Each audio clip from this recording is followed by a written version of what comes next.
如果地圖都識得開口講嘢，克什米爾可能早就嗌痛啦。佢夾住喺中國嘅高原、印度嘅山谷同巴基斯坦嘅山脈之間，距離阿富汗只有100公里嘅啫。當年英國佬殖民完啦，打完個冷震就撩歌咯喎，賴低個爛攤，搞到中印巴三國咧，今日都未收到貨㗎。所以講到底，克什米爾從來都唔止係邊境問題咁簡單，佢係一張攤開咗幾十年嘅地緣博弈圖，係軍事、宗教、民族歷史糾纏埋一齊嘅導火線。4月22號，克什米爾再次傳出血腥消息，武裝分子殺害咗26名無辜平民，再次搞亂地區局勢。印度有槍手闖入遊客區掃射人群，大批遊客屍橫遍野。當局形容事件係恐怖襲擊。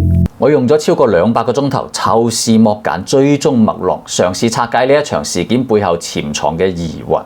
事先聲明，我一貫反對任何針對平民嘅襲擊行為。以下內容純屬客觀分析，冇任何立場傾向，所列嘅疑點皆係本人主觀推測，冇確實依據，僅供探討。美國總統曼斯咧係4月21號到達印度嘅，第2日就發生咗襲擊事件啦。聽落好似好巧合，但係有個關鍵細節你唔可以唔知嘅。莫迪喺21號陪咗曼斯1日之後，22號就飛咗去沙特訪問啦。曼斯4日嘅行程，其餘3日咧就交俾啲僆去陪同，即係嗰啲印度部長啊嚇。喂，美國副總統來訪就等於阿公去探班南亞揸 fit 人個堂口。理論上你點都要招呼多幾日，拗多啲好處。咁點解反而第2日就抽身去咗沙特呢？嚇？我哋對比一下歷史，2015年奧巴馬訪問印度3日，莫迪全程陪同；2020年特朗普訪問印度2日，莫迪全程陪同。點解今次輪到曼斯齋陪1日啊？好容易俾人話你大細超㗎喎。雖然曼斯只係副職，但無論國力論仕途嘅前景，曼斯嘅含金量唔會低過莫迪嘅。再加上印度經濟呢2年滯脹啦，物價飆升啦，你趁機拗下爛腳喺曼斯手上撈啲好處，既可以提振經濟，又可以碼住呢位政壇新星，咁唔係 beautiful 咩？更奇怪嘅係，曼斯嘅行程咧4月16日已經公佈咗㗎啦，而莫迪訪問沙特咧係3日之後先公佈嘅喎。換句話講，唔係撞期啊，更加似咧刻意撞開。可以咁講啦，莫迪放生咗曼斯3日。咁喺呢3日裏面，曼斯接觸過咩人，講過啲咩嘢？我唔知啊，我唔在場啊，我唔喺國內啊，係嘛？咁就自動形成咗避嫌嘅空間啦，亦可以製造咧連自己都措手不及嘅效果。事實上事件一發生咧，莫迪就即刻中斷沙特嘅訪問，火速回國，一切咧都顯得有咁啱得咁巧㗎。正係訪問沙地阿拉伯嘅印度總理莫迪取消咗行程，提早返到去新德里召開緊急會議。注意下，以上只係一種陰謀論嘅假設。基於咁嘅假設咧，就表明曼斯可能進行咗某啲操作，而莫迪咧刻意避開。但係從媒體公開嘅畫面嚟睇咧，咁嘅假設似乎站唔住腳。大家睇下呢個畫面啦，莫迪顯得有啲心不在焉，特別係呢個鏡頭啊，神色凝重，望住遠處嘅人，似乎等緊某啲消息嘅。當然講到底啦，外交工作都係一種應酬嚟嘅啫，唔係每次都做到100%投入嘅，偶爾分下神咧都合情合理啊。但係與此相反嘅係，曼斯神態飽滿，全程投入，包括第2日嘅脫稿演講啦嚇。Very good progress on all of those points, and we are especially excited to formally announce. 一啲都睇唔出似知情人嘅。從呢個方面我哋推論，莫迪似乎事先知道喎，反而曼斯咧先係唔知情嗰個。亦不禁令人聯想到巴基斯坦國防部長接受媒體採訪所暗示嘅呢單嘢，唔排除係印度精心策劃嘅。當然啦嚇，呢啲全部都係我呢個2打6嘅腦洞假設，唔代表事實，只係搞下腦汁，等大家一齊思考下。印度咧第一時間就彈出嚟指責巴基斯坦啊，仲一口氣搞埋切斷外交關係、關閉邊境、暫停河水協議等等嘅一系列動作。To Pakistani nationals are deemed cancelled. 風風火火，好似底氣十足咁。但係咪處理得唔夠成熟呢？首先喺一個存在邊境衝突、文化衝突嘅敏感地區發生咁大單嘢，調查需要時間，作實證據亦需要時間。按常理最好嘅做法咧，就係將所有嘅證據公諸於眾，一拳中到佢毫無招架之力，然後遞交海牙法庭公審佢。但係今次印度作為一個堂堂大國，用咗一種近似情緒式指控嘅方式去處理。嗱，一來咧有失風範，二來咧削弱咗自己呢個指控嘅可信性。咁話說回來，呢單嘢究竟同巴基斯坦有冇關係呢？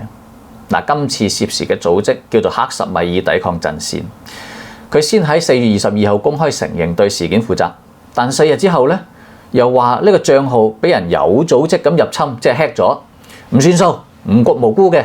咁由於至今為止都冇更多嘅消息放出嚟啦，我個人猜測有兩種可能。第一種可能就係呢個組織佢係獨自實施嘅，冇其他人指使嘅。嗱，我認為呢個可能性咧比較高，因為屠殺平民咧係國際社會大忌嚟嘅。如果俾人周到啲蛛絲馬跡，一定會俾人孤立100年都翻唔到身。所以我相信任何官方都唔會指使呢次行動，因為風險大過收益。咁進一步去估摸，喺得知咗佢做咗啲咁惡劣嘅事之後咧，有大佬咧揾到咗佢哋啦。當然唔少得翻指責啦。喂，你係咪冇腦㗎？你做啲咁嘅嘢，你會拖埋我哋落水，你知唔知啊？嗱，並且咧仲教埋佢點樣洗白添。嗱，咁到底呢名大佬係巴基斯坦啊，定係印度啊，抑或係其他第三方咧，就不得而知啦。但係按照西方一直宣傳嘅口徑咧，可能會偏向巴基斯坦嘅可能多啲啲。嗱，以上咧係第一種可能，就係呢個組織獨自行動嘅，捅咗馬蜂窩，然後有人教佢點樣補鑊。而第二種可能咧，就係背後有人指使嘅。咁呢個問題就更加複雜啦，因為要睇邊個受益。假設係三軍情報局指使嘅，咁呢個情報局就係收錢辦事啦。收邊個錢啊？大家記唔記得巴基斯坦國防部長講過，我哋幫西方做咗幾十年嗱喳嘢啊。Well, we have been doing this dirty work for the United States for about 3 decades, and West, including Britain. 嗱，所講嘅就係三軍情報局同西方千絲萬縷嘅關係，一個收錢辦事，另一個就係要搞亂中國邊境局勢。咁如果假設係印度指使嘅，咁佢嘅出發點可能就係履行代理人嘅職責，搞亂地區局勢。因為唔係個個都靠和平起家噶嘛，好多人都係靠戰亂發家嘅。咁亦都對應得上頭先講嘅疑點1啦。莫迪係事先知情嘅。再假設既唔關巴基斯坦事，又唔關印度事，而係呢支激進組織內部俾更神秘嘅勢力滲透咗，裡面嘅鬼頭仔脫離組織，獨自行動，咁又可以印證啦。點解激進組織跳出嚟否認啊？因為鬼頭仔獨自行動，佢只代表佢自己，唔代表組織。嗱，咁大家估下，有能力進行咁細微嘅滲透嘅，又係邊一方勢力呢？哇！直頭好似諜戰片咁啦。我跟你講下，藝術來自生活，一切皆有可能。好啦，講翻呢個組織，佢係2019年先成立嘅反印度游擊隊，活躍喺印控克什米爾境內，咁即係印度境內啦。頭目薩賈德古爾咧係土生土長嘅印度人，仲喺印度讀嘅大學，點睇都係純印度產品啦。點解要燒埋巴基斯坦嗰笪咧嚇？咁原嚟啊，印度聲稱咧嚇，呢名頭目當年坐監嗰時咧結識咗虔誠軍嘅成員，之後咧仲被發展為代理人添。咦？啲手法似曾相識咁樣。嗱，咁呢個虔誠軍咧就係關鍵角色啦。佢嘅總部喺阿富汗嘅，係南亞最大嘅激進組織。咁一個總部喺阿富汗嘅組織，又關巴基斯坦咩事啊？印度咧又話啦，佢同巴基斯坦三軍情報局咧聯繫密切，並且受到庇護。咁當然咧，只係印度單方面指控，巴基斯坦係唔承認嘅。咁提到呢個三軍情報局，相當犀利。好多人話咧，佢嘅地位堪比美國中情局 CIA。被稱為巴基斯坦嘅權力核心，比喻為國中之國，而且咧幾十年同美國咧眉來眼去咁樣嘅嚇。咁好啦，我哋睇翻成條證據鏈，中間隔咗兩重關係，又冇直接證據。講真啦，要燒埋巴基斯坦嗰度咧比較牽強。咁講到底，印度就係話巴基斯坦搞滲透啫。嗱，姑勿論巴基斯坦有冇咁做，有冇搞滲透，喺國際上滲透咧就從來唔係一個直接定罪嘅行為嚟。你見過邊個國家因為滲透而俾人拉去海牙審㗎嚇？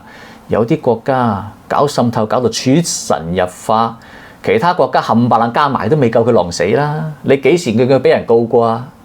而且喺國際法上咧，國家行為咧係享有主權豁免嘅，即係咧你唔可以用刑法去告一個外國嘅政府啊。你可以用反間諜法起訴你喺國家裡面捉到嘅嗰條友，但係你唔可以隔住條邊界走出去告人哋政府啊。呢個咧就叫屬地原則。人哋又冇入侵你，嗱，唯一嘅方法就係外交抗議咯、制裁咯、斷交咯。但係唔可以又飛機又大炮又軍隊咁對住佢嘅喎，因為咁樣咧已經超越咗外交層次，直踩武力威脅嘅邊界啦。咁好啦，我哋捋一捋，印度喺一個極短嘅時間裏面，直接落結論話巴基斯坦咧係幕後主使。嗱，呢種定罪式指控咧，不但唔夠說服力，反而令人咧懷疑。就好似我哋玩狼人殺咁啦，第一個圈就跳出嚟指控其他人係殺手嗰個咧嚇，好可能係鬼頭仔嚟嘅。好啦，概括一下今集，我哋一路拆解曼斯訪問印度，莫迪閃人激進組織自爆之後又推翻咗，印度又第一時間出嚟炮轟巴基斯坦，呢堆嘢炒埋一住，唔係普普通通嘅恐怖襲擊咁簡單。下一集我會講下印度指向巴基斯坦，雖然證據唔充分，但亦都唔係空穴來風嘅。而神秘嘅巴基斯坦三軍情報局點解又被稱為國中之國呢？仲有佢話幫西方做咗30年那渣嘢，究竟指嘅係咩呢？今次嘅 timing 撞正中美貿易白熱化階段，會唔會真係咁巧？定係有人喺度佈局？如果呢集播放數據好嘅話，點讚多嘅大家討論活躍嘅，下一集咪同大家傾下咯。否則咁咪係咁先噶啦，冇人睇咪唔講咯。你知點做嘅啦，拜拜。